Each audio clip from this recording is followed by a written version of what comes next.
నమస్కారం. ట్రావెల్ వేదకు స్వాగతం. ఈరోజు మనం కాకసస్ ప్రాంతంలో ఉన్న ఒక అందమైన వివాదాస్పద దేశం అబ్ఖాజియా గురించి తెలుసుకుందాం.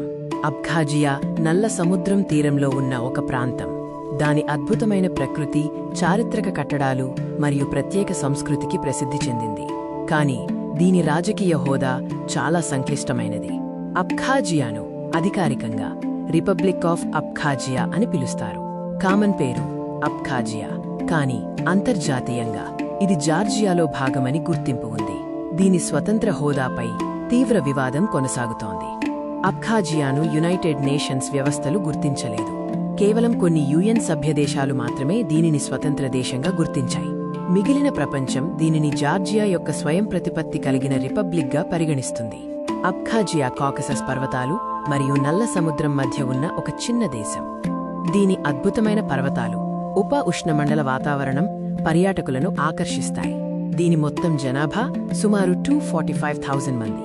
విస్తీర్ణం సుమారు 8,660 చదరపు కిలోమీటర్లు. జనాభా సాంద్రత చదరపు కిలోమీటరుకు సుమారు 28 మంది. ఇది జనాభాలో ఫ్రాన్స్ లేదా రష్యాలోని చిన్న పట్టణంతో సమానం. విస్తీర్ణంలో లక్సెంబర్గ్ కంటే కొంచెం పెద్దది. అబ్ఖాజియన్లు చాలా ఆతిథ్యమిచ్చే మరియు వారి సంస్కృతిని ప్రేమించే ప్రజలు. సాంప్రదాయాలు, ముఖ్యంగా పెద్దలను గౌరవించడం మరియు ఉమ్మడి కుటుంబ వ్యవస్థ ఇక్కడ బలంగా కనిపిస్తాయి. ప్రజల జీవనశైలి చాలా వరకు నిదానంగా, ప్రకృతికి దగ్గరగా ఉంటుంది. ఫుట్బాల్ మరియు రెజ్లింగ్ ఇక్కడ ప్రజాదరణ పొందిన క్రీడలు. రష్యన్ మరియు అబ్ఖాజ్ అధికారిక భాషలు మరియు ఎక్కువ మంది రష్యన్ మాట్లాడతారు. అబ్ఖాజియా రాజధాని సుఖుమి. పాత పేరు కూడా ఇదే. సంస్కృతి పరంగా అబ్ఖాజియన్ సంస్కృతి చాలా పురాతనమైనది. వారి జాతీయ నృత్యాలు మరియు సంగీతం చాలా ప్రత్యేకమైనవి.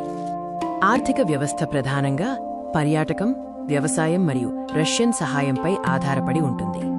ఇక్కడ జీవన వ్యయం సాధారణంగా చాలా దేశాల కంటే తక్కువగా ఉంటుంది. అత్యంత ప్రజాదరణ పొందిన ఉద్యోగాలలో ప్రభుత్వ ఉద్యోగాలు, పర్యాటక రంగం మరియు వ్యవసాయ పనులు ఉన్నాయి. సగటు జీతాలు ఇతర దేశాలతో పోలిస్తే తక్కువగా ఉంటాయి. ఇక్కడ పొగాకు మరియు అధిక మద్యం సేవించడం వంటి కొన్ని చెడు అలవాట్లు ఉన్నాయి. అబ్ఖాజియా ప్రధానంగా రష్యా నుండి ఆహారం, ఇంధనం మరియు నిర్మాణ వస్తువులను దిగుమతి చేసుకుంటుంది. వైన్, సిట్రస్ పండ్లు మరియు టీ వంటి వ్యవసాయ ఉత్పత్తులను ఎగుమతి చేస్తుంది. రష్యా ప్రధాన వాణిజ్య భాగస్వామి.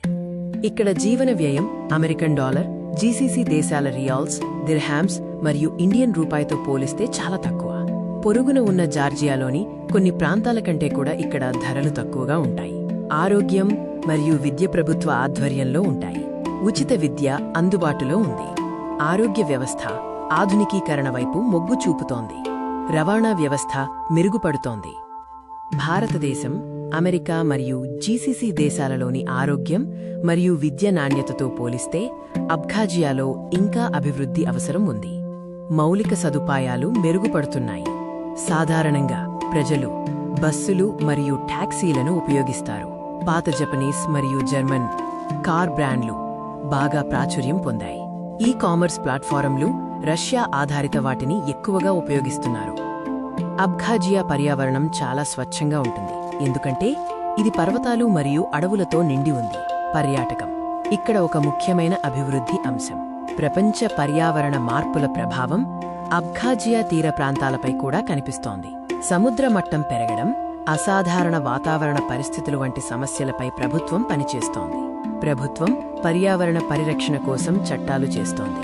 పర్యాటక రంగంలో స్థిరమైన అభివృద్ధిని ప్రోత్సహిస్తోంది. రోడ్డు మరియు విద్యుత్ మౌలిక సదుపాయాలలో తాజా అభివృద్ధి పనులు జరుగుతున్నాయి. అబ్ఖాజియా చూడదగిన అనేక అద్భుతమైన ప్రదేశాలతో నిండి ఉంది. సరస్సులు, గుహలు, ప్రాచీన కోటలు మరియు నల్ల సముద్రం బీచ్లు ఇక్కడ ఉన్నాయి. సందర్శించదగిన వాటిలో రిట్సా సరస్సు, న్యూ అథోస్ గుహ మరియు గగ్రా కొలోనియల్ ఆర్కిటెక్చర్ ముఖ్యమైనవి. మరిన్ని ట్రావెల్ వీడియోల కోసం ట్రావెల్ వేదకు సబ్స్క్రైబ్ చేయండి.